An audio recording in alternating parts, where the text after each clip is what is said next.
Hi,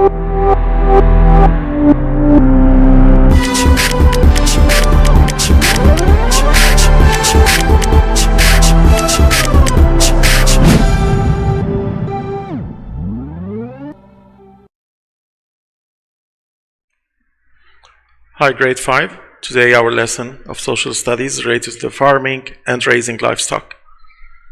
Well, in fact, there are two major factors that affect farming. When I say farming, I'm including the word growing crops and raising livestock at the same time.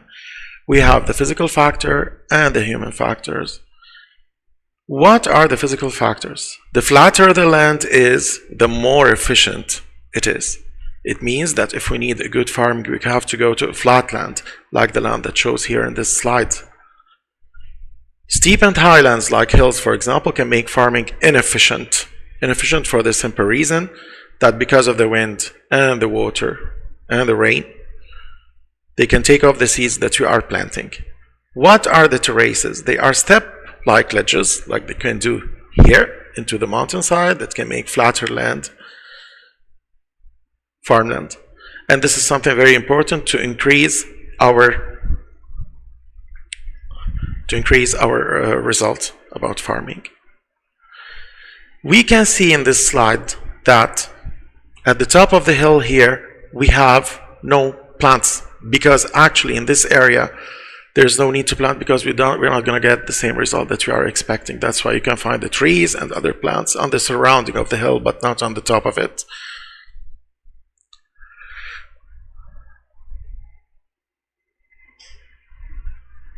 This slide is very important. It shows that farming becomes more efficient when the soil is rich and deep. There is plentiful rainfall, the temperature is suitable. It plays a major role in determining the types of crops that can be grown. Example, wheat and barley grow in cold regions, but coconut and rice in hot regions. First of all, the soil is rich and deep. We can find here that the soil is really deep and it's very rich. When I say rich, it means that it's full of minerals, and those minerals, they can help a lot the plant to grow over and over again in a safe way from all the parts. There's plentiful rainfall, and here we said, for example, the rain can irrigate the plants, and it's very important as well to make them grow in a safe way. The temperature, it must be very suitable, because as you know, the temperature, it must be sometimes useful for some plants like the wheat and the barley. They need the cold regions, and the temperature must be really low, between 17 or 16 degrees. And the coconut and rice, they need hot regions. That's why they are very abundant in Africa, for example, and Egypt, because the weather is hotter than the other areas. So the temperature is one of the most important factors as well. Here we can see, for example, many types of soil and how they are different up to the type of plants that we have. This soil, for example, it's a little bit humid, this one is a little bit drier, and this one the mild regions. So it depends on the plants that we're going to use about the kind or the type of soil that we are using to plant our seeds. You have to take as well in consideration another concept which is very important for your lesson. In this picture, this is something easy to do because we are just using it to show how the type of soil is different for the planting of coconuts. So here the coconuts, they are really growing in a good way in the hot areas, as I told you. There's also a slide showing a presentation that can remind you about the rice fields, and this is also a place which is hot. It's not that cold, so it's a hot area if we want to reach a good planting for the rice. There's also something that you should take in consideration as well. In this presentation up, we can find that the wheat and the barley, they need a mild cold weather, mild or cold. So whenever you're going to see the word wheat, you have to remember that the weather is cold. Like this, it will give a good result about planting the wheat and the barley as well. In the part B, we are talking about the usage of technology makes farming more efficient. This is one of the human factors reflecting on the farming. We use technology to get the farming more efficient. How we are doing this for? It's related, for example, on number 1 about using the fertilizers and the pesticides as well. I'm going to combine those two together because they are related for the farmer and he can use that at the same time. Both are good to use in order to help the plants to grow when we use the fertilizer, kill pests and insects when we are using the pesticides. But we have to take in consideration something very important. They are chemicals. So that's why it's better not to use them in big amounts, or we have to use them for a limited period of time, not for a very long term, in order to get safe planting stuff. Here, this is an illustration shows that we have many types of pesticides and fertilizers, but all of them, they are giving bad effects for the plants if you are using them for a very long time, because as I said, they are chemicals. So it's not that important to use them if we don't have to. We have to talk as well about something very important in this slide. It shows that, for example, this is the plant 1, the plant 2, and the plant 3. This one is growing without fertilizers. This one with a little bit of fertilizer. This one is treated by a lot of fertilizers. That's why it shows that it's bigger than all the other plants. So this is a good effect, but we still have to look to the negative side when we are using them. There's something important as well to talk about in this lesson. This slide shows someone that he's using pesticides to spread on the whole amount of plants that he has. But when he's spreading the pesticides, of course, you can see that he's wearing a mask. Why he's wearing a mask? He's wearing a mask because sometimes those pesticides can be toxic, especially for the lungs. That's why we don't have to use them. And of course, they will go for bad effects as well for the respiratory and the digestive system. In this chapter as well, there's something to point on. When I talk about the pesticides and how the farmers are using this for, because we have many types of insects that you can see here, that they are very bad for the plants and they have very harmful effects as well. The only way to just minimize their effects on the plants is to use pesticide, but as I said, in very small and reasonable amount. In the definition number 3, greenhouses that are structures built with plastic and glass, so you have to pay attention about those two materials that we are using to build the greenhouses. They protect the plants and are also used to grow plants that are out of season. When I say the plants out of season, this is very important.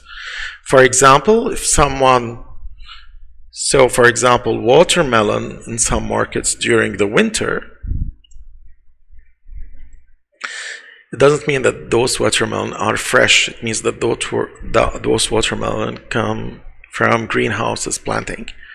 This is what is out of season. It means that we can get the fruit that we usually use during the summer, during the winter, for example, or the spring, and the opposite. That's what it is about the plants are out of season. In the definition number 4, there's also something very important to talk about. The machines. Before doing that, just look to this illustration. I'm talking about the greenhouses and how they are good because they protect the plants from the effects of the rain, from the heavy wind, and as well from the insects.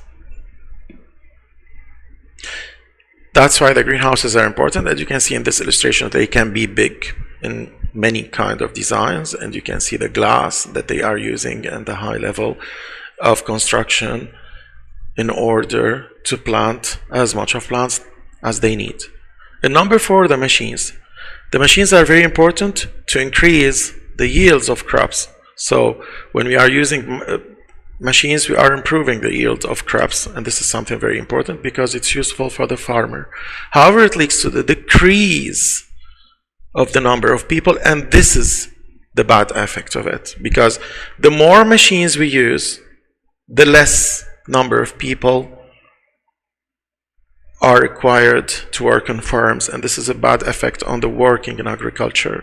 When I say working on the agriculture, it means we have less people and farmers that take our work for a living in a farm, which might lead to urbanization. When I say urbanization, it's moving from the countryside to the towns and the cities, and this is a bad effect because first of all, the farms will be empty from workers.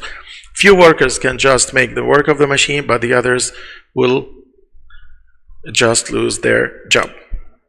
In the other slide, we can see something very important about what is the bad effect about this urbanization, especially, for example, okay, this one is using machines, but what does it do with the city? Actually, for the city, we have, like, for example, when they go to the city, they're going to use a lot of cars, buses, or other kind of transportation, and this is a disaster because it will increase the air pollution, and at the same time there's a kind of pollution that can be increased there because of the urbanization, which is the visual pollution. When I say visual pollution, it means that if you overlook at the city, you can see many homes there, and when we have many homes, many shops, many stores, many cars, and it will be a complete mess in the city. This is the bad effect of using machines and of urbanization. The last part is about the three kinds or types of farming that we have to take in consideration. Number one, it's about the commercial and the mixed one. When I say mixed, it means I'm including the growing of crops and raising livestock at the same time. It uses irrigation methods and technology. What is an irrigation? Irrigation is when we are using a controlled amount of water for our plants with a needed interval. It's not all over the day. It takes, for example, they have special time to irrigate the plant and to spread water on. So this is a very important remark about irrigation. We're going to see a slide about the commercial and mixed farming as well as the irrigation. This one it shows, for example, when we talk about commercial and mixed, we are talking, for example, in this farm, they are raising a certain amount of livestock raising, and they are doing that just because after that they're going to use the meat of those livestock for exportation. Sometimes the exportation can be to other countries, or sometimes it can be for the same country, but they are just going to distribute the meat collected for the supermarkets and for the shops for consumption. In the other hand, there's a slide showing the irrigation system in a useful way. Here we can see, for example, they are digging on the soil and they are doing some kind of stuff to spread the water in a suitable quantity, and we can see here the water in a specific time. It's spread everywhere to give the plants all what they need, and then it will stop after 1 hour or 2 hours. It depends on the dimension of the farm and the quantity of water that the plants need. And number two, the second kind of farming is the subsistence farming. When I say subsistence, I go directly to meet the family needs. They are growing crops, that's correct. They are raising livestock, correct. But for meat of the family needs, it's not for business, it's not for exportation, and it's not for a kind of commercial issues. The last kind of farming is the arable farming. Here we are talking about the arable farming when we say that when we only crops are grown. Here we can see, for example, some crops are grown. Here they are planting, for example, onion, tomatoes, barley or wheat. So this is the arable, which is about only crops.